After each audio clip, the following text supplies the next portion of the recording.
키워드로 알아보는 이슈, 다양한 시각으로 보는 뉴스 읽기.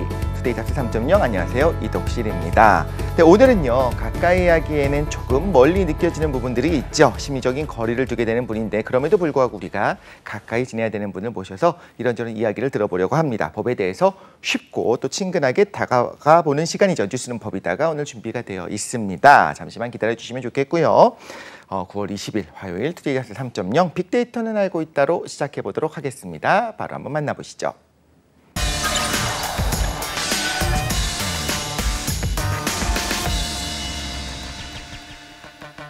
네, 다양한 소식을 파헤쳐보는 얼리버드 시사 이슈. 네, 빅데이터는 알고 있다 시작입니다.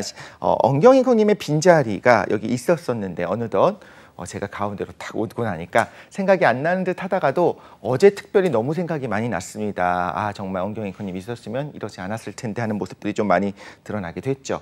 그러나 오늘은 또 저의 짝지 지금 없는 동안에는 3명이 아니라 2명이서 우리 단짝이 되어서 같이 진행을 하고 계시는 이데일리의 김성훈 기자님이 함께하고 계십니다. 어서 오십시오. 네, 안녕하세요. 어제 시작할 때 제가 살짝 그 방송 작은 사고를 냈는데 그걸 옆에서 라이브로 지켜보면서 어떤 생각을 하셨습니까? 역시 완전체 활동이 멀지 않았다 이런 생각이 좀 들었고요. 이제 쿨 같은 경우도 유리, 김성수 씨 다 계셔야 쿨인 거잖아요. 단독 활동은 좀 오래 하면 좋지 않다. 그런 생각이 그렇죠. 들기 때문에 이제 또 완전체 활동이 머지 않았기 때문에 또 저 또 가을 날씨와 함께 또 한편으로는 또 기다려지는 부분도 있습니다. 네, 이제 우리가 기다린 만큼 더 네. 좋은 소식으로 네. 내일이 아마 될 것 같이 느껴지는데 네네. 같이 이제 셋이서 좀 그동안 이제 결성해서 유닛 활동하셨다고 생각하시면 될 것 같고요. 맞습니다. 이제 솔로 활동을 마무리하고 네. 다시 그룹 활동으로 복귀하신다고 생각하시면 될 것 같습니다. 너무 좋습니다. 이제 부족했던 걸 채울 수 있을 것 같은 느낌도 들고 어제는 사실 기자님께서 옆에서 혀를 끌끌 차시는 게 좀 들려서 좀 당황하기도 했었는데 오늘은 한번 잘 진행해 보도록 하겠습니다. 네, 오늘의 빅데이터 본격적으로 만나봐야죠. 어떤 키워드들이 준비되어 있는지 한번 확인해 보도록 하겠습니다. ASF는 처음 들어보는 것 같다가도 어떤 영상 확장자 예전에 ASF라고 있었던 것 같아요. 윈도우에서 주로 파일 이름을 그렇죠. 네, 이게 뭘까요? 의외로 아프리카 돼지 열병을 이르는 말입니다. ASF. 네. 중앙사고수습본부가 19일 강원도 춘천시에 있는 한 돼지 농장에서 아프리카 돼지 열병이 발생했다고 밝혔습니다. 돼지 폐사체를 발견한 농장주 신고를 토대로 강원도 동물위생시험소에서 해당 농장 시료를 정밀 분석한 결과 ASF로 확진이 됐는데요. 네. 이번에 발생한 농장에서는 돼지 약 7,000마리 정도를 사육하고 있었다고 합니다. 중수부는 ASF 확산을 차단하기 위해 긴급 행동 지침에 따라서 이들 돼지를 전부 살처분하기로 결정을 했습니다. 네. 중수부는 또 인근 농가 43곳을 대상으로 정밀 검사를 시행하고 강원도에 있는 모든 돼지 농장 200곳에 대해서도 임상 검사를 시행할 예정이라고 합니다. 이 밖에도 오늘 20일까지 24시간 동안 강원도에 있는 모든 돼지 농장과 도축장, 사료 공장, 출입 차량 등에 대해서 일시 이동 중지 명령도 내렸다고 밝혔습니다. 네, 사실 살처분이라고 하는 단어만 들어보면 어떤 의미인지 좀 헷갈리게 했잖아요. 그게 어떻게 보면 우리의 양심 때문에 정확하게 표현하기가 좀 그러해서 사실 네. 아이들 같은 경우에는 우리 어린이들은 들으면 살처분이 뭐야 라고 물어볼 때 뭐라고 대답을 하기가 좀 애매해지는 부분이 있잖아요. 네. 사실 이런 식으로 한 번씩 이렇게 역병이 돌 때마다 동물들 같은 경우 폐사하는 네. 동물들이 나타나기 시작하면 그 가축들의 경우에 어마어마한 수가 이제 살처분을 당하는 걸 보면서 좀 정말 가슴 아프다. 인간을 위해서 살아갔었던 동물들인데 네. 거기다 돼지는 또 깨끗하고 머리까지 좋잖아요. 네. 어떤 본인들의 운명을 알고 있기 때문에 더 마음이 아프기도 한데 최근에 이런 ASF, 그러니까 아프리카 돼지열병이죠. 발생이 네. 좀 있었었나요?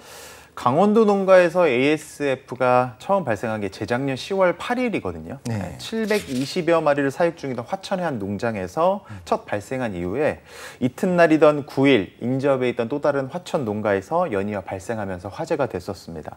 지난해에는 강원도 영월과 고성, 인제, 홍천 등 4개 지역 총 5개 농가에서 ASF 확진이 잇따랐고요.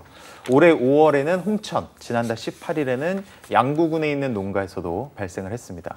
이로 인해서 해당 농가에서 사육 중이던 돼지 16,000여 마리가 살처분 후 매몰이 됐는데 이날 춘천에서 매몰 예정인 것까지 합치면 무려 살처분된 돼지 수가 25,000여 마리에 지금 이를 것으로 추정을 하고 있습니다. 네, 사실 우리가 사육을 하다 보면 우리 상품화 가치가 있는 동물들로 좀 이게 품종 개량을 해야 되지 않습니까? 그러다 네. 보니까 유전적인 다양성이 좀 많이 줄어들게 돼요. 유전자 풀 자체가 좀 좁아지게 되고, 그래서 사실 ASF만의 문제는 아니고 많은 경우에 있어서 어떤 역병이 돌게 되면 이런 경우에는 좀 많이 감염이 급속도로 퍼지게 되거든요. 그래서 자칫하면 전체적인 농가의 손실이 너무 커지기 때문에 네. 좀 살처분해서 주변을 막아버리는 거죠. 마치 방화벽을 세우듯이. 네네. 이런 것들을 바라보게 되면 좀 안타깝다. 그럼에도 불구하고 또 또 육식을 안 할 수는 없는 상황들, 현대에서 뭐 이런 네. 것들 같이 고려해 봤을 때 좀 처참하고 좀 처연해지는 그런 느낌들이 있죠. 적어도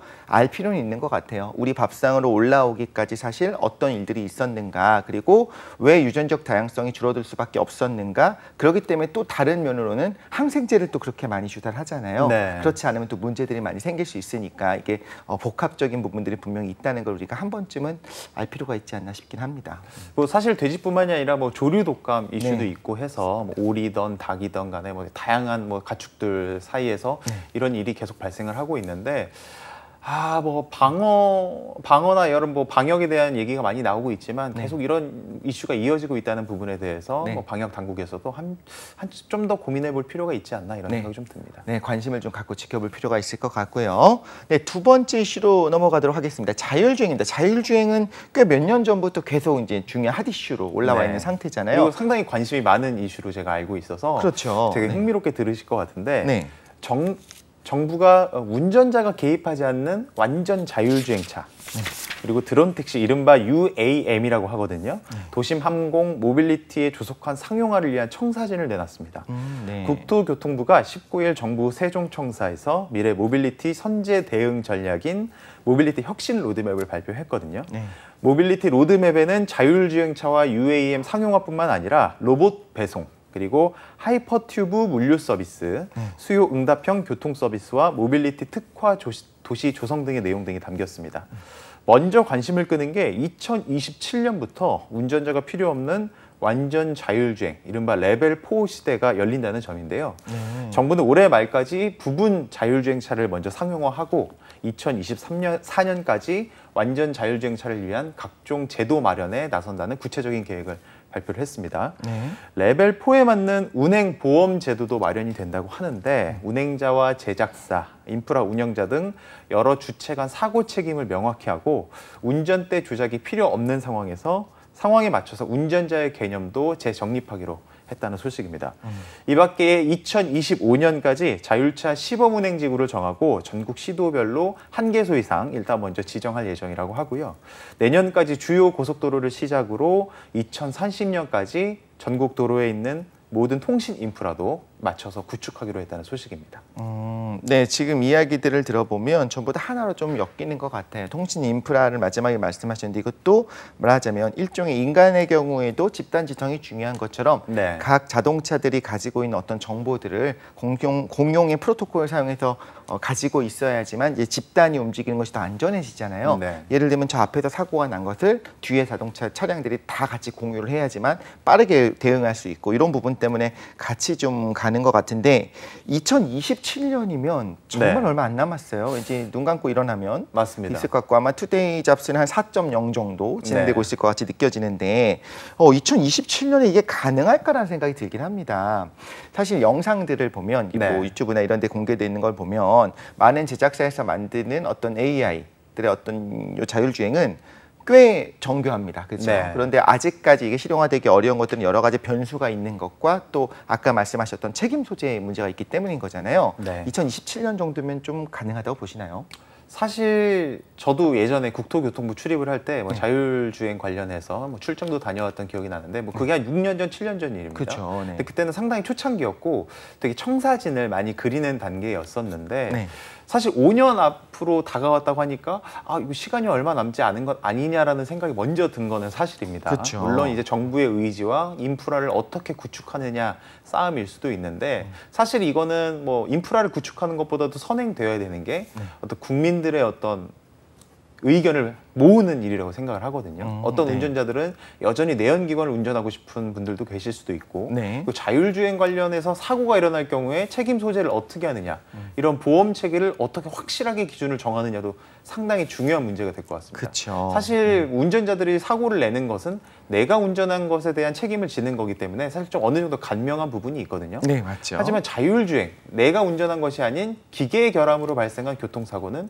과연 누가 책임을 질 것이냐에 대한 문제는 사실 논란의 여지가 아직까지 많이 생길 수 있는 부분이기 때문에 네. 그 부분이 사실 저는 핵심이라고 보여집니다. 그렇죠. 과거에는 그래서 어떤 자율주행의 문제, 이 차량이 정말 상용화가 되기 위해 꼭 해결해야 되는 문제 중에 하나는 이제 트롤리 딜레마라고 하는 걸 이야기를 했었었죠. 네. 만약에 어떤 인공지능이 판단을 해서 그대로 직진을 하게 됐을 때 앞에 있는 사람이 다칠 수 있는 상황. 그때 핸들을 꺾게 되면 뭐 적은 사람들이 다칠 수 있는 상황이 됐을 때 책임을 어떻게 할 것인가, 뭐가 더 윤리적인가, 이걸 좀 더 확장을 하게 되면 어떻게 되냐면 운전자를 다치게 하는 대신에 앞에 있는 다수의 행인을 살릴 수 있는 상황이 온다면 그 인공지능이 어떻게 판단하는 것이 옳겠는가라는 이야기가 있었어요. 근데 과거에 어떤 이슈가 있었냐면 그 모사죠. 굉장히 우리나라 럭셔리 차를 이야기하는 그 우리나라는 아니고 네. 독일의 그 메르세데스 네. 거기서 이제 관계자가 이런 얘기를 한 겁니다. 일단 이건 따져볼 필요는 있겠지만 운전자를 다치게 하는 그런 설계를 할 수 있겠느냐, 운전자를 다치게 할 수는 없다, 뭐 이런 이야기를 했었다가 또 신기하게도 어떻게 보면 상식적인 이야기죠. 네. 운전자를 다치게 하도록 어디 뭐 벽에다 들이받는 그런 설계하기 쉽지 않잖아요. 그랬다가 또 사실 언론의 문매를 맞기도 했습니다. 네. 그런 부분을 보면 이건 쉬운 일은 아니다. 분명히. 그런데도 불구하고 차근차근 진행이 되고 있는 상황이네요. 레벨을 말씀하셨는데 레벨 4 정도가 되면 이제 우리가 운전자가 전혀 신경을 쓰지 않아도 되는 상황이 되는 거잖아요. 네. 좀 더 자세히 본다면 좀 이전 레벨은 어떤 것들이 좀 있을까요? 사실은 그 전에만 해도 여러 가지 얘기들이 많이 나왔던 부분이 네. 그 이제 뭐 안전 주행을 위한 여러 가지 장치였죠. 그쵸. 도로를 침범하는 것을 막아준다던가 네. 중앙선 침범을 막아준다던가 상당히 좀 기초적인 수준이었는데 뭐 사실 요즘에 내연기관 운전하시는 분들도 뭐 크루즈 컨트롤이라고 해서 많이 맞습니다. 사용을 하고 네. 있고 실제로 지금 뭐 전기차라던가 내연기관에서는 약간 도로 주행을 도와주는 여러 가지 부가 기능이 삽입이 되어 있는 게 사실입니다. 그런데 이제 레벨 4, 앞서 말씀하신 레벨 4는 전면 자율주행, 그러니까는 인간의 도움을 전혀 받지 않고 기계가 스스로 운전한다는 건데요. 이 부분에 있어서 사실 여러 가지 좀 상상력의 영역에서 좀 말씀을 드리자면 네네. 완전 자율주행 레벨로 들어가기 위해서는 도로에 있는 모든 자동차들이 완전 자율주행 자동차가 채워져야 된다는 얘기거든요. 그렇죠. 사실 그 서로 안에 실제로 운전대를 잡고 있는 운전자가 일어나서 발생하는 여러 가지 사고나 뒷이야기에 대해서도 사실 얘기가 많이 나올 부분이 있는 거고 네.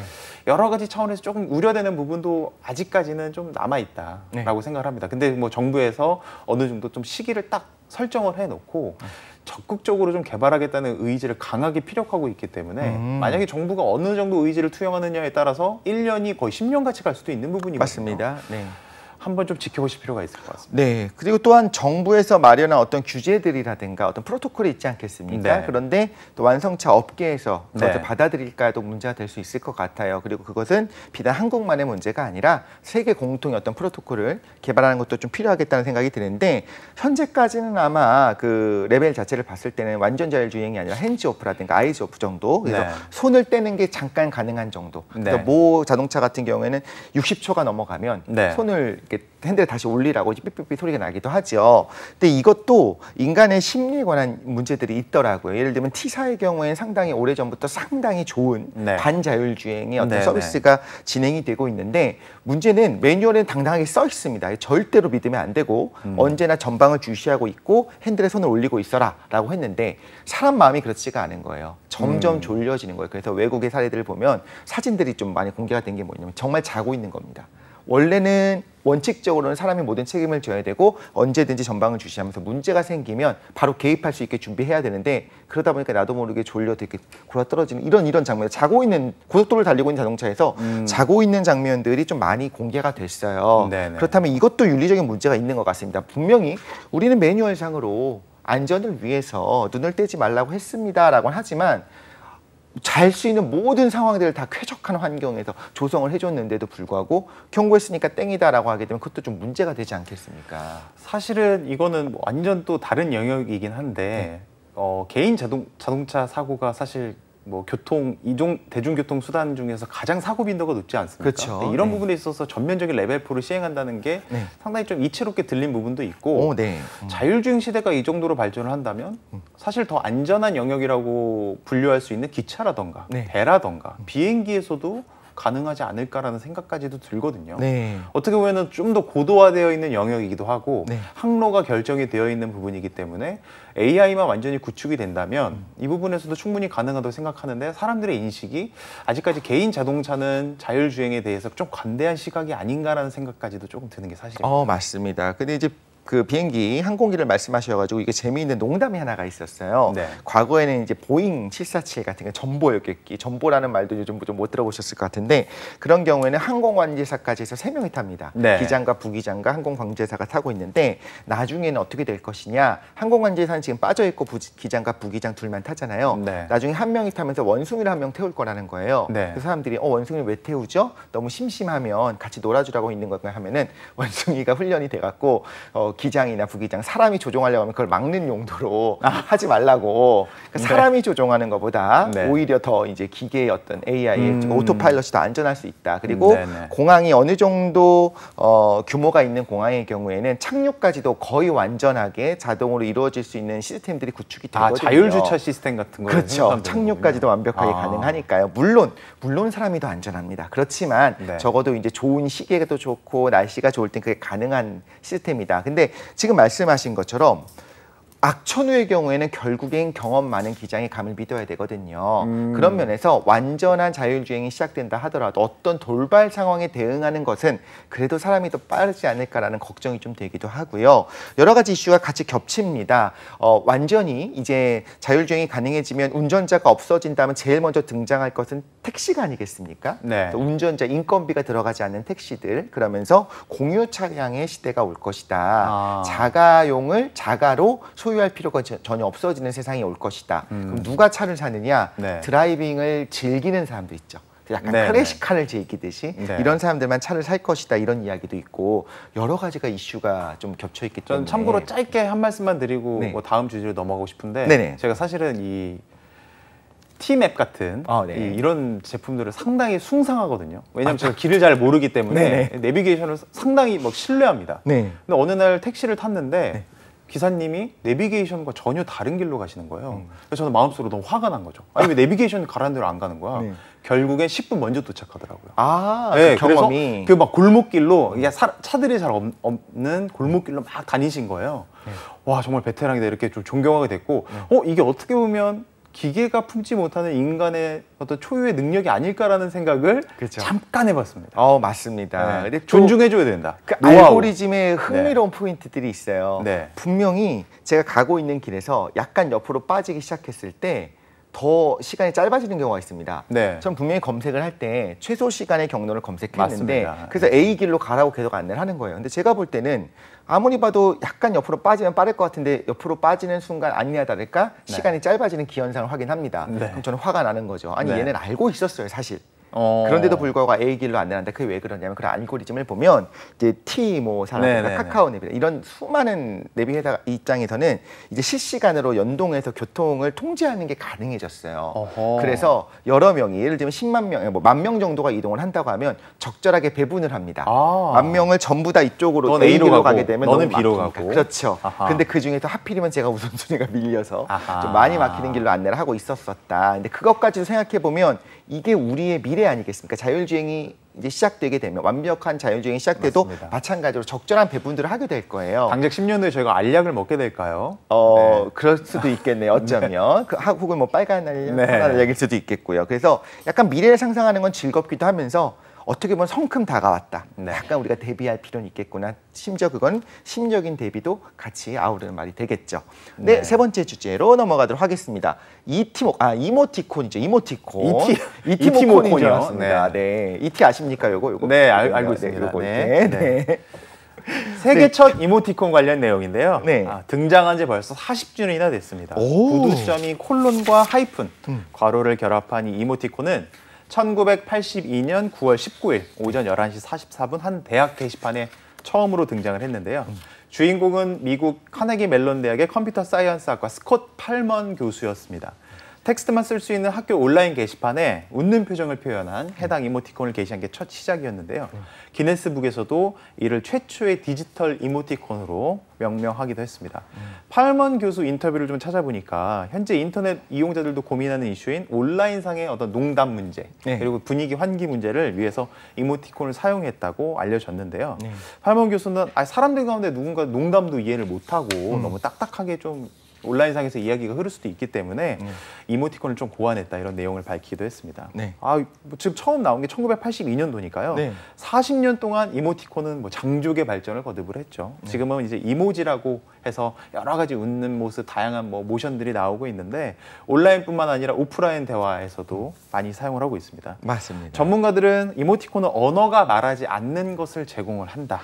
사람들이 문자 외적으로 무엇을 원하는지 명확하게 제시한다. 이런 평가를 내리기도 했습니다. 네, 사실 생각해보면 우리나라의 이모티콘이랑은 좀 다릅니다. 그렇죠? 네. 우리나라에서 보통 볼 때는 이렇게 앞으로 보는 정면의 얼굴을 표현한다면 맞습니다. 서양의 경우는 옆으로 이렇게 꺾어가지고 이렇게 담이 네. 올 것 같은 모습으로 네, 네. 뭐 예를 들면 윙크하는 모습도 좀 쉽게 표현이 가능하잖아요. 네. 저는 개인적으로 한국의 이모티콘이 더 풍부한 어떤 네. 그런 감정을 전달한다고 생각하는데 혹시 자주 사용하시는 이모티콘이 좀 있을까요? 자주 사용하는 이모티콘이라 웃음은 좀 약간 좀 옛날 올드스쿨 느낌이 좀 맞습니다. 나고요. 네. 유유는 제가 봤을 때는 좀 아직까지도 많이 활용하는 그러네요. 스테디셀러가 아닐까 약간 네. 좀 이런 생각이 좀 듭니다. 그리고 과거에 뭐 우리나라에서 만든 건지 모르겠지만 세계적으로 많이 쓰고 있는 뭐 ORZ라든가 네. OTZ라든가 그거는 안 쓴 지 한 엄청 오래된 것 같은데요. 아직까지 쓰고 계신가 보네요. 아니 그렇게 정색이라고 말씀하시니까 네, 제가 좀 네. 민망해지는 좌절금지 부분들은 이때 아닙니까? 맞습니다. 네, OTL. 네. 또 생각나는 여러 가지가 있는데 과거에는 좀 웃음도 네. 이렇게 히읗 이렇게 두 개로 하지 않고 네. 좀 하하, 뭐 흐흐, 뭐 후훗, 뭐 여러 가지 있었던 것 이건 같아요. 천리안 나우누리의 네, 맞습니다. 작법입니다. 네. 네. 그 당시에 네. 그러다가 그 세기말 때 네. 기사를 작성하시니까 네. 아마 경험하시겠지만 저도 이제 칼럼을 가끔 쓰다가 이런 생각이 들어요. 아니 이모티콘을 안 쓰고 어떻게 내가 글을 쓸 수 있지? 내가 글 내용 안에 이메일 같은 안에다가 저 품격 있는 이메일을 써야 됩니다. 예를 들면 교수님한테 이메일을 보내야 돼요. 네. 근데 거기서 내가 지금 이거 뭐 농담입니다. 혹은 제가 뭐 부드러운 마음으로 쓰고 있습니다. 화가 난 게 아닙니다. 라고 네. 하는 걸 표현하기 위해서 뒤에다가 히읗이나 웃음을 붙여야 될 것 같은데 그러면 또 예의가 아니지 않습니까? 그게 사실은 이런 부분은 많은 분들이 공감을 하실 텐데 뭐 예를 들어서 알겠습니다라는 말을 뭐 예를 들어 텍스트로 네. 전달할 때는 알겠습니다 점 이러면 되게 드라이하게 느껴진다. 맞아요. 네. 알겠습니다. 네. 이렇게 느껴진단 저 말이에요. 말을 이렇게 하고 있는 거예요. 알겠습니다. 네, 근데 이제 뭐 예를 네. 들어서 뭐 웃는 표시를 넣는다거나 이러면 알겠습니다 이게 되는 거잖아요. 그렇죠. 그러니까 약간 텍스트에서 전달해 줄 수 없는 미묘한 감정을 같이 수반해서 보내준다는 이런 역할이 네. 40년 동안 장기적으로 사랑을 받아왔던 이유가 아닐까라는 생각을 합니다. 맞습니다. 그러면서 지금 이제 또 저한테 인사이트를 주셨는데 네. 그럼 지금의 MZ세대가 왜 불편해하는가?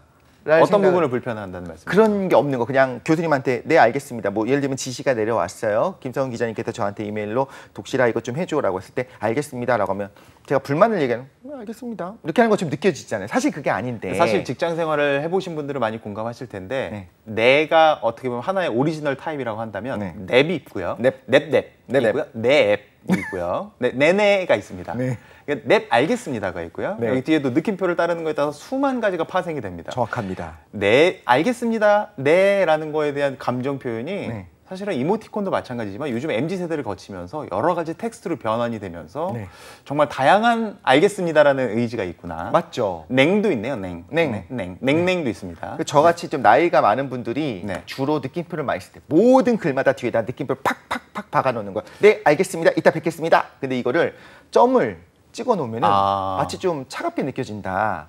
이건 어떤 의미가 있냐면 MZ세대가 이런 문화를 가지고 있다 보니까 우리는 어쩌면 그냥 건조하고 드라이한 그런 글로만 된 거에서 맥락을 읽어내는 능력을 잃어버렸나 봐요. 서로 우리가 이야기를 나눌 때 이 부분을 가지고 이야기를 나누다 보니까 공용의 어떤 문화가 된 게 아닌가라는 생각이 들기도 합니다. 이걸 보면서 언어가 이렇게 진화하는구나 살짝 우리가 느껴볼 수 있는 부분도 있었던 것 같습니다. 40년이면 강산이 4번 변했습니다. 그럴 만도 하죠. 저희가 이모티콘 얘기에 너무 감정이입을 했나 봐요. 네, 맞습니다. 저 이제 방송 마치고 또 넵 하러 가야 되거든요. 네. 넵. 네, 알겠습니다. 네, 빅데이터는 알고 있다. 지금까지 이데일리의 김성훈 기자님과 함께했습니다. 감사합니다. 감사합니다. 네.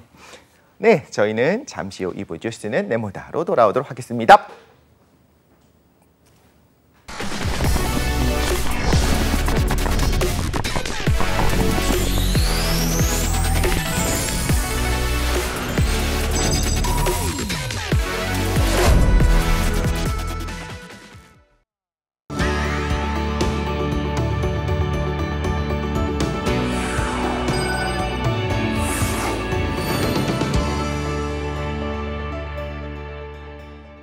네, 뉴스 읽기로 시작해 어디로 튈지 모르는 도미노 토크. 사실은 반드시 어디론가 튑니다. 자, 오늘 뉴스 네모다, 뉴스는 법이다로 함께하도록 하겠습니다. 이 시간 장유미 변호사님과 함께합니다. 어서 오십시오. 안녕하세요. 네, 사실 네. 변호사님을 보면서 또 이런저런 궁금한 것들 여쭤봐야지 생각을 했었는데 그게 바로 사실 어제 저희가 소식을 전해드린 부분이 있었어요. 예. 너무 가슴 아픈 사건인데 신당역에서 또 네. 사건이 있었죠. 스토킹 범죄 때문에 그렇습니다. 살인 사건이 일어나게 됐는데 저희가 어제 전해드린 사건에서는 그 반의사 불벌죄 네. 이제 폐지 논란이 있습니다. 이 부분에 대해서 그래도 이제 전문가님을 모셔서 이야기를 안 그래도 듣고 싶었거든요. 네. 좀 관심 있게 좀 지켜보셨던 당연히 사안이겠죠? 그렇습니다. 왜냐하면 저희가 사실 성범죄 피해자들 사건을 또 여성 변호사에게 의뢰해 주시고 싶어 하시는 분들도 많이 계시기 때문에 네. 또 많이 보고 제가 몸담고 있는 한국 여성 변호사회에서 또 법률 지원을 하기도 해서 여러 케이스들을 보게 되는데 제가 과거에 그러니까 스토킹 처벌법이 생기기 전에 상담을 했던 사례가 있어요. 이분이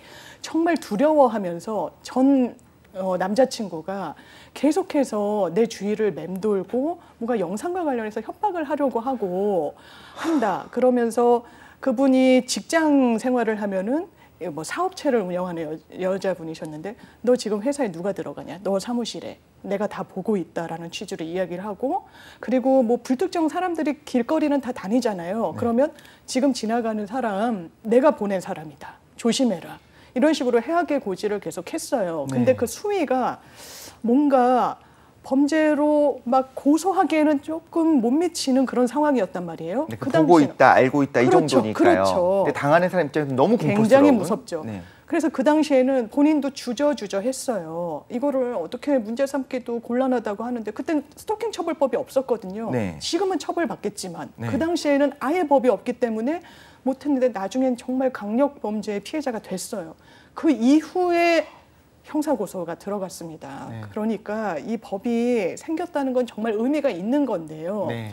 문제는 스토킹 처벌법이 지금 제정된 지 1년이 채 안 됐는데 애초에 생길 때부터 많은 분들이 지적하고 계시고 지금 바꾸겠다고 하지만 반의사 불벌 조항이 들어간 거예요. 네. 반의사 불벌은 말 그대로 의사에 반해서 벌하지 않는다라는 거잖아요. 네. 물론 법에 들어간 이유는 있습니다. 이런 범죄는 기본적으로 피해자가 너무 명백하게 존재해요.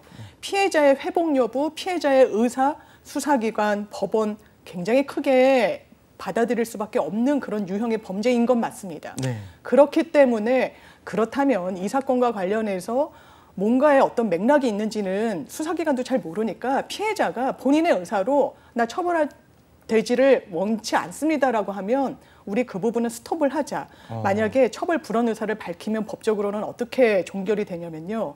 수사기관에서 저 더 이상 이거 진행하고 싶지 않습니다라고 하면 아예 공소기각. 이거는 무혐의보다 훨씬 가벼운 거예요. 공소권 없음, 네. 공소권 없음 처분을 받게 되고요. 법원에 가게 되면 1심 선고 전까지만 합의를 보게 되면 공소 기각, 이거 무죄보다도 가벼운 거예요. 네. 이것도 법원이 더 이상 이 사건을 들여다볼 수 있는 법적 권한이 없기 때문에 그냥 기각을 해버리겠다는 취지거든요. 네. 그러면 이게 진짜 본인의 의사에 기인해서 이런 의사결정을 과연 할 수 있는 상황인 것인가에 대한 네. 헤아림이 분명히 있었어야 돼요. 그렇죠. 예, 과거에 2013년도에 친고죄로 규정된 성범죄 관련 규정이 일괄적으로 다 사라지게 됩니다. 네. 왜? 친고죄라는 건 당사자의 고소가 있어야만 수사기관도 수사 개시를 할 수 있는 거예요. 성범죄가 그렇게 돼 있었죠. 뭐 강간 등이 그렇게 규정이 돼 있었는데 그러니까 어떤 폐해가 있냐. 굉장히 강하게 합의를 종용합니다. 종용이란 표현도 그냥 가벼운 거예요. 협박하죠. 압박하고 네. 협박하고 강압적으로 하고 주변을 또 회유하고 네. 이런 경우가 사실 친고죄가 사라진 이후에도 비일비재하게 있습니다. 왜냐하면 합의 여부는 상당히 중요한 양형의 요소이긴 하거든요. 네. 근데 친고죄만 있을 때는 엄청 그랬고 또 문제는 미성년자다. 그럼 부모가 어떤 합의금 등등을 위해서 미성년자의 의사와 상관없이 합의를 해버리는 겁니다. 아유. 법정 대리인이잖아요. 법적으로 대신 모든 권한 행사할 수 있는 권한을 부여받았기 때문에 그런 불이익이 너무 컸어요. 사정이 다 다르고 집안 분위기도 다 다르고 그러다 보니까 우리가 일괄적으로 맞습니다. 생각할 수 없는 부분이 있다는 거죠. 그래서 폐지가 됐고 그런 문제의식이 여전히 유효한데 네. 왜 스토킹 범죄를 입법화하면서는 반의사 불벌 조항으로 넣냐. 뭐 여성단체뿐만 아니라 여러 군데에서 문제 제기가 있었는데 이제야 이런 살인 사건이 발생하고 나서야 법무부에서는 없애겠다라고 이야기를 했죠. 좀 뒤늦었죠. 안타깝기가 그지없습니다. 네, 그렇다면 이 범죄 자체를 법무부에서 볼 때는 사회적인 사건이라기보단 개인적 영역으로 좀 봤었기 때문에 그런 부분이 있죠. 내적으로 이제 뭐 합의하면 그냥 넘어가 우리는 이제 처벌하지 않겠다 이런 부분이었던 것 같은데 네. 저는 말씀 들으면서 좀 걱정이 됐었던 게 오히려 네. 당시에 스토킹 범죄로 끝까지 고소가 이루어지고 끝까지 이제 처벌이 이루어졌더라도 형량 자체가 굉장히 낮았잖아요. 맞아요. 지금 말씀하신 내용을 들어보면 굉장히 악하다 싶을 네. 정도의 그렇게 집요하게 사람을 협박을 했는데 그거에 또 집행유예가 나오거나 네. 벌금이 나오거나 했으면 맞습니다. 오히려 좀 죄송스럽습니다만 화만 더 돋군 결과가 네. 나서 더 큰 피해가 있지 않았을까 그런 걱정까지 들어요. 이번이 좀 그랬죠. 신당역 살인 사건이 그런 부분이 분명히 있습니다. 이 스토킹 처벌법이 입법화되고 판결문을 전수 한번 열람을 해서 기사들이 좀 많이 나왔었어요. 그걸 보면 구속 기소가 된 그러니까 구속 상태에서 재판에 넘겨진 비율은 극히 드뭅니다. 실형이 선고되는 것도 스토킹 범죄의 다른 뭐 폭행이나 이런 부분이 더해졌을 때 실형 선고가 됐지 스토킹 처벌법만으로는 실형 선고가 되지 않았거든요. 이게 왜 그랬느냐? 이번 사건 같은 경우에도 처음에는 불법 촬영물로 협박을 했죠. 그렇죠. 그때 경찰이 영장을 신청했어요. 네네. 그리고 그 당시에도 지속적인 연락과 협박, 회유 이런 부분들이 있었습니다. 그렇다면 법원이 이 부분을 좀 엄밀히 들여다봤어야 돼요. 그런데 맞죠. 네. 스토킹 처벌법은 그 스토킹으로 이 법률을 위반했다라고 했을 때 가시화된 그 결과, 이 범죄의 결과가 수사기관이나 법원은 좀 미비하다고 볼 수 있어요. 왜냐하면 사람을 때렸다거나 네. 뭐 굉장히 유형력을 행사하거나 이런 부분은 아닐 수가 있다고 보는 거거든요. 네. 그런데 문제는 뭐냐면 사실 스토킹 범죄는 저희가 과거 사례에서도 보면 굉장히 살인, 강간 이런 강력 범죄로 비화되는 뇌관으로 작용하는 부분이 상당히 커요. 네네. 그런데 지금은 영장을 발부할 때 보는 요소는 이게 범죄를 저질렀는지 여부. 그런데 범죄를 내가 인정한다, 시인한다라고 하면 도주 우려도 별로 없겠네. 왜냐하면 시인했으니까. 그리고 직업이 되게 탄탄하다. 네. 거기에 이번 케이스 같은 경우에는 무슨 회계사 자격증이 있었다라고 하죠. 네. 그렇다면 뭔가 안정적이구나 신변이. 그러면 증거인멸과 도주 우려가 없다라고 보는 거예요. 네. 지금은 영장을 발부하는데 도주, 증거인멸 이 두 축을 가장 크게 보다 보니까 피해자에 대한 재범의 우려 그리고 피해자를 계속 찾아가서 위해를 가할 가능성 이것도 물론 법에 보면 정황으로 참고하라고는 돼 있지만 절대적인 사유는 아니거든요. 법적인 판단이었네요. 그러니까 기계적인 판단을 한 맞습니다. 거네요. 종합적인 판단보다는. 그렇습니다. 이 부분이 안타깝기도 하고 또 없던 범죄, 어떻게 보면 스토킹이라고 하는 범죄 자체가 없었다. 과거에도 있었지만 스토킹의 말은 없었으니까요. 맞습니다. 이러다 보니까 좀 지금의 상황을 좀 늦게 쫓아오는 게 아닌가라는 생각이 드는데 네. 어떤 식으로 앞으로 가야 될지 변호사님 생각을 네. 좀 들어본다면요. 일단 반의사불벌 조항은 폐지하는 것이 맞고 지금 법무부에서 입법 제안을 해놓은 상태라 국회에서 통과가 돼야 되는데 저는 이거는 뭐 여야 간의 정쟁의 대상은 분명히 아니라는 생각이 들어서 빨리 시급하게 통과시켜야 된다라고 보고요. 또 하나는 신변 보호 장치를 요구를 하면 네. 피해자에게 스마트워치를 좀 제공을 합니다. 네. 그러면 본인이 위험한지 여부를 판단을 해서 눌러야 돼요. 네. 왜 이런 부담을 피해자에게 주느냐. 그쵸. 그리고 접근 금지 명령을 실제로 어렵게 받아내도 접근한 이후에야 이 명령을 어겼구나. 나한테 또 왔네. 이런 명령에도 불구하고 그때 인지하는 거거든요. 네. 이건 사전적으로 제어할 수 있는 조치가 전혀 아닙니다. 그래서 이번에도 대안으로 제시가 된 것이 스토킹 범죄 피의자 같은 경우에는 위치 추적 장치를 부착하겠다.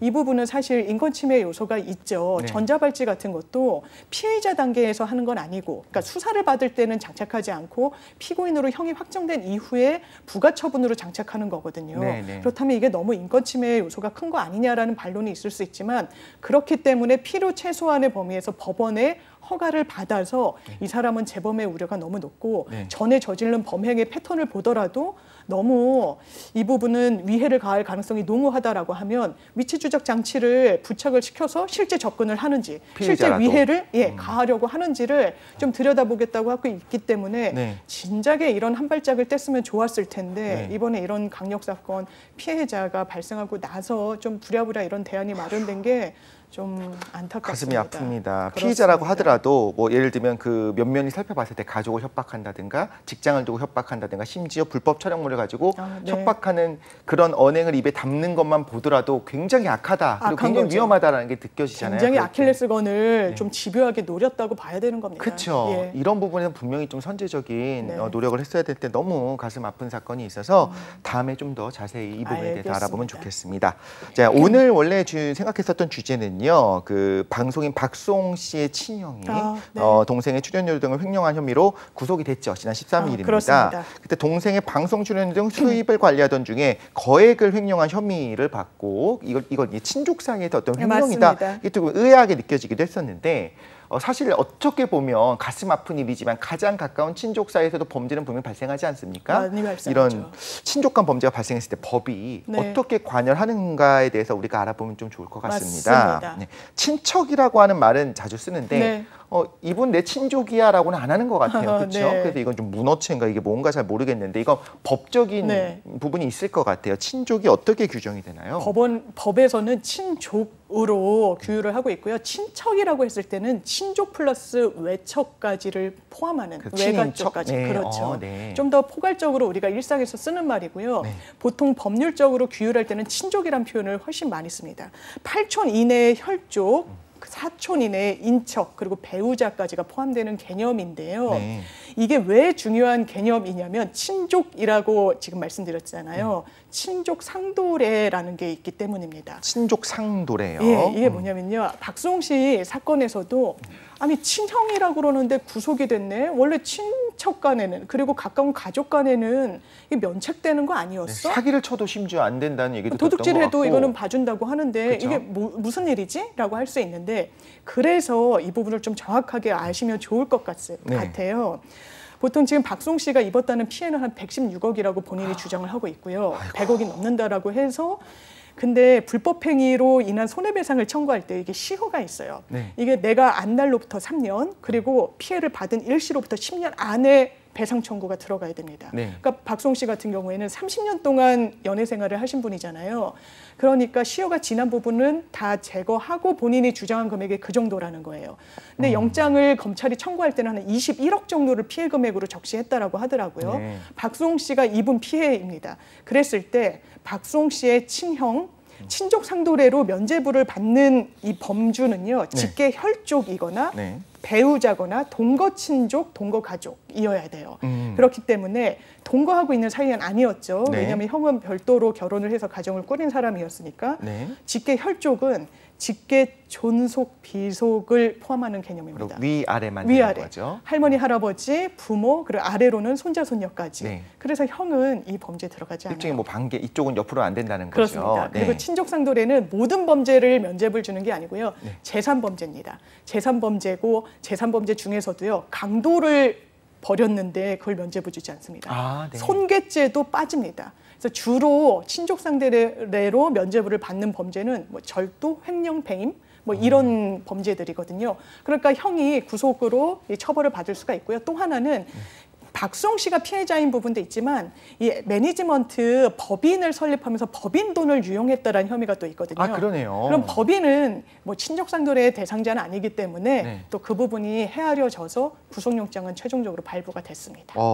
법인은 사람은 아니지만 법적 인간으로 보잖아요. 그럼 맞습니다. 법인은 친족이 없네요. 법인은 친족이 없죠. 아, 그러네요. 그렇지만 인격은 있습니다. 법인격이라고 합니다. 그럼 법인의 인격이 있다면 그 부분에 대한 또 훼손도 가능한 그렇죠. 부분이고요.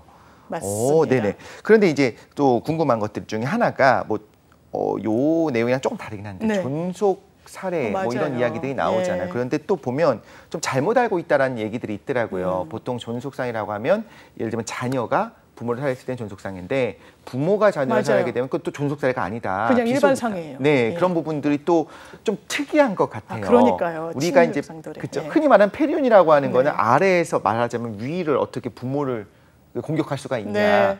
부모가 자녀를 상해에 이르게 한 거는 또 그냥 일반으로 본다는 거잖아요. 네, 예. 이런 특례 같은 네. 특이한 것들이 좀 우리나라에 있는 것 같은데 오히려 이런 친족 상도례는 한국이랑 일본 두 나라밖에 없다고 하더라고요. 하는 게 맞나요? 이게 사실 저도 전체를 다 찾아보는 않았지만 이런 입법례를 가진 나라가 적은 거는 맞습니다. 이게 어디서 기인한 거냐? 이게 유교의 풍습인가? 뭐 이렇게 생각하실 수 있을 거예요. 그쵸? 친척들 간에 그렇지도 않다라는 거예요. 전문가들에 따르면. 중국이 없으니까. 그리고 네. 이게 기인한 거는 네. 오히려 고대 로마 시대로 거슬러 올라간다라고 합니다. 우리가 로마의 후예군요. 그래서 로마 시대 때는 한 가족 사이에서 분쟁 그리고 법적인 문제가 불거지며 가장이 형벌권을 국가 형벌권을 대신해서 행사했다는 거예요. 과거에 많이 그랬죠. 네, 네. 그게 아예 권한으로 좀 적법하게 인정이 됐던 부분이고 네. 그것이 계속 시간을 흘러오면서 여러 국가에서는 국가 형벌권의 주체는 기본적으로 국가가 되는 게 맞다라고 했는데 이 약간 입법에 예외적으로 법이 가정의 문지방을 넘어선 안 된다라는 그런 전제에서 가족끼리의 분쟁, 뭐 절도, 횡령, 돈의 문제는 최소한 국가가 관여하지 말자라는 뜻이 좀 녹아 있는데요. 집안일이다. 근데 그게 상당히 논란이 많습니다. 그래서 국회에서도 상당한 이 논의가 많이 진척이 됐었어요. 네. 그러면서 이 법을 바꿔야 된다라는 그 제안서를 보면요. 네. 아니 몇십 년 전에 가출을 했던 부모가 갑자기 나와서는 돈을 가져간다. 사기 명목으로. 그러니까요. 못 처벌합니다. 처벌을 못해요. 법률상 부모잖아요. 네, 그 절도같이 가져가는 정말 그런 상황을 말씀하신 거군요. 가져가면 네.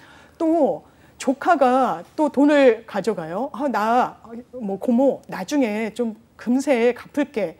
처벌 못하는 겁니다. 네. 또 이 친족 상도례를 넘어서서 더 범위를 넓혀서 친인척 간에는요. 이런 재산범죄와 관련해서는 친고죄 규정으로 돼 있어서요. 네. 고소를 해야지만 수사기관이 들여다보거든요. 그렇기 네. 때문에 이게 과연 맞냐. 이거는 너무 법상식에도 어긋난다라는 지적이 많고요. 지금 짚어주신 대로 존속 관련해서 여러 가중해서 처벌하는 조항들이 있어요. 존속살인, 일반 살인은 5년 이상의 형이거든요. 사형 무기 5년 이상. 존속살인은 사형 무기 7년 이상의 유기징역이에요. 가중해서 처벌하는 거잖아요. 네. 존속상해 마찬가지입니다. 그 일반 상해는 7년 이하인데 존속상해는 10년 이하. 뭐 이런 식으로 좀 잘 다르게 규정돼 있단 말이에요. 네. 그런데 존속이란 말은 위예요. 부모나 조부모를 지칭하는 말이기 때문에 네. 자식을 엄청나게 때린다거나 상해를 입힌다거나 해서 가중처벌받지는 않습니다. 그렇죠. 그럼 이게 맞느냐? 물론 패존범죄를 가중해서 처벌할 그런 필요성은 있겠지만 이 형평성에는 과연 맞는 거냐? 그렇죠. 라는 문제 제기가 있습니다. 그리고 20년, 30년 전에 가족이라고 할 때 우리의 분위기, 느낌이란 맞습니다. 것과 사회 분위기도 가족은 해체되고 있고 네. 그것이 꼭 좋은 의미로든 나쁜 의미로든요. 너무나 강력한 권한을 부모가 행사하는 것이 사실 안 좋은 부분들도 있지 않습니까? 맞습니다. 이런 부분까지 같이 따라가야 되는 건 있다. 거기다가 일단 절도의 경우에는 수사가 들어가기 어려운 부분이 분명히 있다는 거잖아요. 신고 들어가기 전에. 그 어른들이 가끔 자신의 자녀들이 지갑에서 슬쩍 1,000원짜리 빼면 네. 너 이거 경찰 출동한다. 이거 너 경찰서에 잡아가. 이거 사실 다 거짓말이네요. 근데 그런 경우가 있어요. 최근에 대법원 판례가 2013년도니까 아주 최근은 아닌데요. 어떤 판례가 있었냐면 부부가 막 싸운 거예요. 네네. 남편이 막 아내를 또 의심합니다. 너 지금 뭐 하고 다니냐? 안 되겠다. 인감, 서류, 뭐 은행 카드 다 내놔라. 라고 한 다음에 부인 몰래 ATM기에서 부인의 이런 카드로 돈을 인출해요. 네. 하급심에서는요, 법원이 이거에 무슨 절도야. 이거 절도 아니야. 무죄. 친족상도례가 있는데 부인 돈이잖아. 배우자잖아요. 네. 관계는 틀어졌다라고 해도 혼인관계를 유지하고 있으면 법률상 배우자란 말이에요. 그렇죠. 그럼 무죄 판결을 받았는데요. 대법원 판결이 달랐습니다. 아, 그래요? 왜 그랬을까요?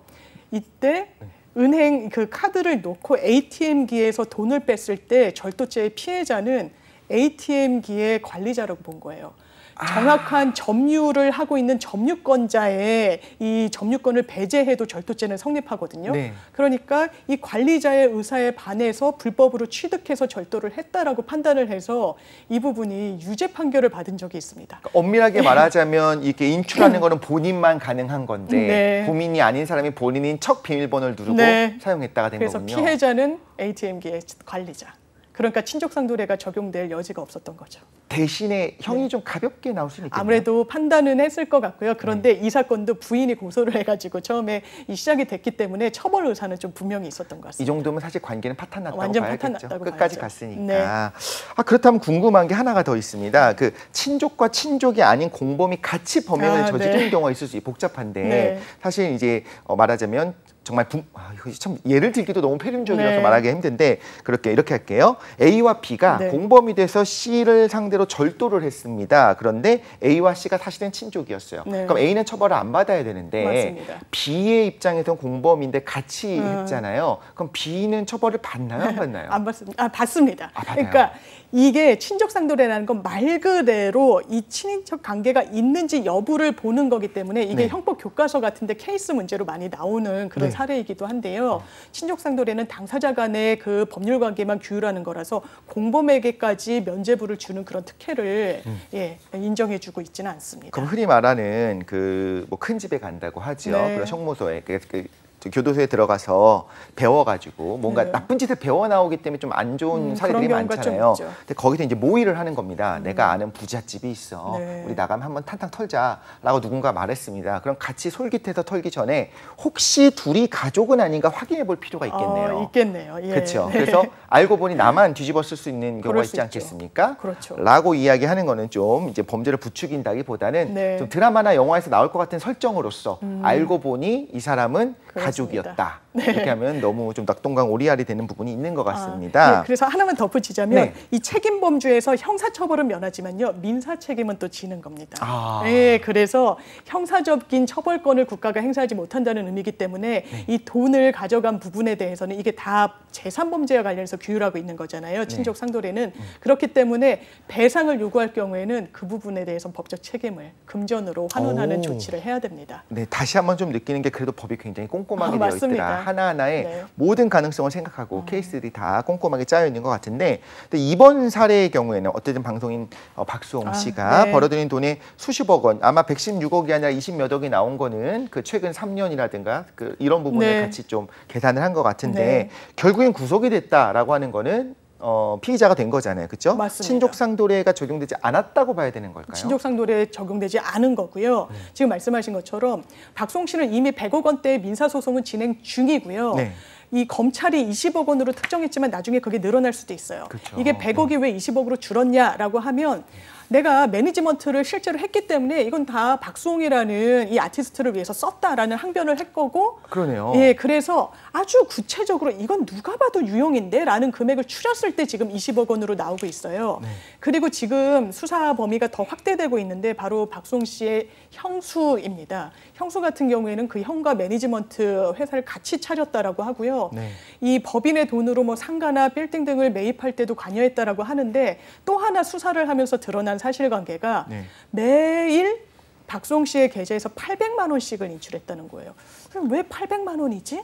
라고 생각하실 수 있어요. 뭘 위해서? 그렇죠? 왜 그러냐면요. 네. 1,000만 원 이상의 금전을 입출금 하잖아요. 그러면 금융당국에서 체크가 됩니다. 아, 뭐 하는지. 너무 고액을 왜 네. 빼지? 네. 어떤 용도로 하고 이 자금 흐름이 어떻게 되지를 들여다볼 수가 있는 거예요. 그 제도를 CTR 제도라고 해서 고액 현금 거래 보고 제도라는 게 있는데 아마 이걸 인지하지 않았겠냐라고 수사기관은 보는 겁니다. 더 그러면은 예. 악하다고 볼 수 있겠네요. 예, 그런 망을 피해 나가기 위해서 거기에 못 미치는 800만 원 계속 뺀 거 아니냐라고 봐서 공범 가능성을 열어놓고 수사하고 있고요. 또 하나는 수사를 하던 중에 또 밝혀진 추가 사실인데 사망보험금을 8개 이상 가입했다고 하잖아요. 박수홍 씨가 사망할 시에 보험금을 가족들이 수령하는 형식으로 보험계약을 한 것으로 보이는데 여기에 또 무슨 의도가 있는 건 아닌지도 같이 들여다보고 있는 것 같습니다.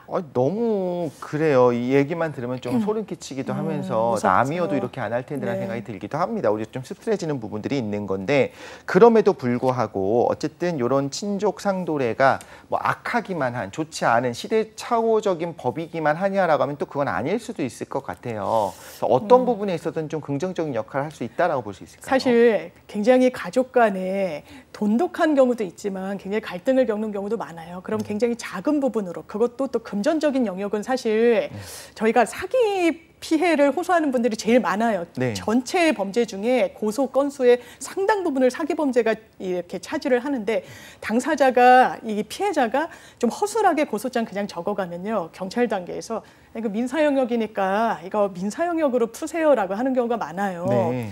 그렇기 때문에 이게 민사 영역과 형사 영역이 혼용된 영역인데다가 재산 범죄는 기본적으로 가족 간의 문제인데 이걸 공권력을 남용하는 결과가 될 수도 있고 네. 왜냐하면 고소고발이 난무하면은 상당히 정말 이 수사력이 미쳐야 되는 부분에 못 미칠 수도 있는 거잖아요. 그런 입법적인 고려와 결단이 이 법에는 있기는 한 거거든요. 네. 그런데 단순히 법률적으로 그 친족 관계로 얽혀 있다라고 해서 굉장히 수십 년간 떨어져 있었는데도 내가 피해를 봤는데 문제 제기를 못 한다?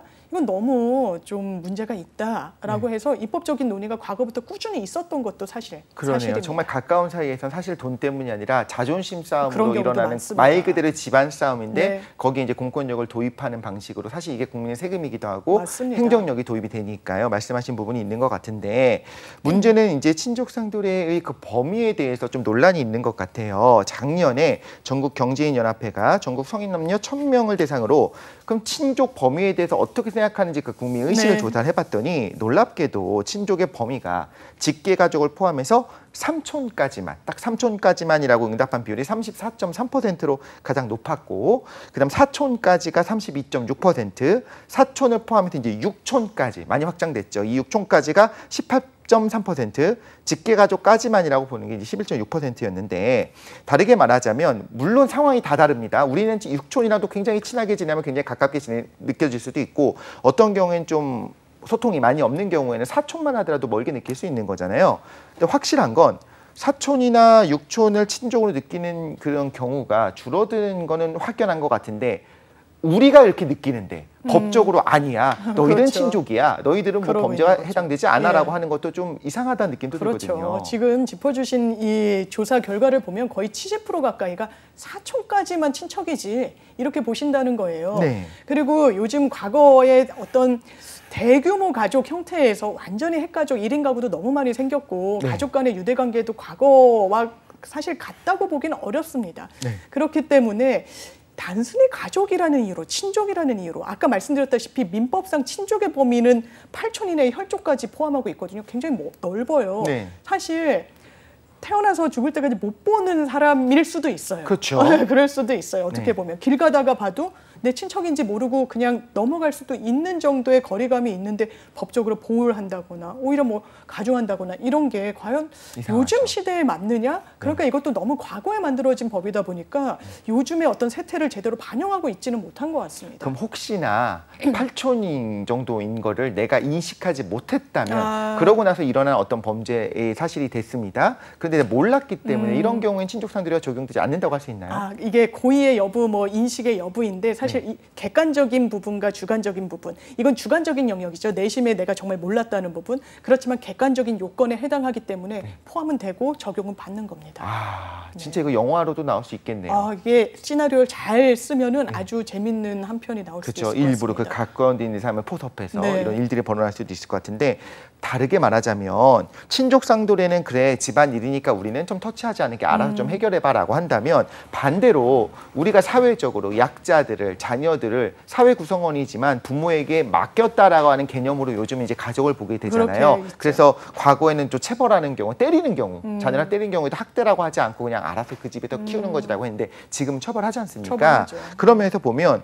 가족 내에서 폭행, 상해, 살인 이런 경우에는 오히려 더 엄하게 처벌해야 되는 게 아닌가라는 생각이 들기도 해요. 그럴 필요가 있죠. 그렇죠. 바르게 키우라고 네. 이렇게 위임을 했는데 왜 이렇게 했냐라고 하는데 실제로 아까 말씀하신 내용을 들어보면 그것도 아닌 것 같아요. 예, 존속에 대해서만 가중해서 처벌하도록 하고 있으니까요. 네. 존속이란 건 바로 본인의 부모, 조부모를 폭행하거나 상해하거나 살인한 경우에 가중 처벌하지 자녀를 학대하거나 손자녀를 굉장히 뭐 유기하거나 이랬다고 해서 가중 처벌받지 않고 다만 이런 부분은 법령은 그렇게 돼 있지만 양형에 있어서는 참작 사유는 되는 겁니다. 오히려 비난 가능성이 더 높을 수 더 있는 높죠. 거예요. 네. 이게 정말 케이스마다 다른데 존속 사례라고 하더라도 너무 장기간 정말 치료를 요하고 굉장히 좀 움직이기가 어려운 상황 때문에 정말 스트레스를 받아서 물론 하면 안 되지만 살인 이런 중대 범죄에 저질러지는 부분도 있습니다. 그럼 법원이 이런 맥락은 양형에 반영을 합니다.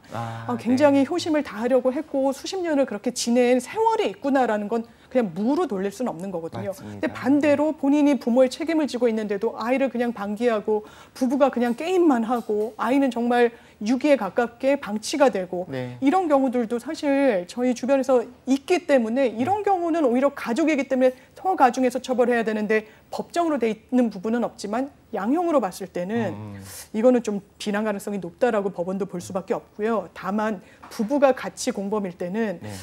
두 부부를 같이 구속하거나 이런 경우는 굉장히 드뭅니다. 누군가는 그래도 아이를 위해서. 키워야 되기 네, 때문에 맞습니다. 야, 그 너무 가슴 아픈 어떤 사건들이 머릿속에 생각나서 네. 지금 마음이 아픈데 사실 한편으로는 그래도 자녀를 사랑으로 키우는 가정이 훨씬 더 훨씬 많다고 많죠. 생각하면서 네. 거기에 좀 위안을 얻을 필요가 있겠다. 맞습니다. 그러나 법은 촘촘하게 정말 적은 수지만 그런 피해자가 나타날 수 있기 때문에 오히려 자신의 자녀를 혹은 자에게 맡겨진 양육의 의무를 다하지 않은 사람들에게 더 강하게 처벌했으면 하는 그래야 바람이 될 있긴 겁니다. 합니다. 네. 이런 좀 안타까운 사건들을 계속 접하다 보니까 변호사님도 좀 마음이 안 좋은 경우가 많죠. 특히 피해자가 아동인 경우에는 네. 굉장히 좀 안타깝고 마음이 안 좋은 경우가 많습니다. 네, 좀 더 아름다운 세상이 됐으면 네. 좋겠는데 가슴 아프게 좀 마무리하게 되지만 다음번엔 또 좋은 이야기, 좋은 소식들 많이 전달해 주셨으면 좋겠습니다. 지금까지 뉴스는 법이다 장윤미 변호사님과 함께했습니다. 오늘 함께해 주셔서 감사합니다. 고맙습니다. 네, 투데이 잡스 3.0 저희가 준비한 내용은 오늘은 여기까지입니다. 저희는 내일 이 시간에 다시 찾아오도록 하겠습니다. 감사합니다. 안녕.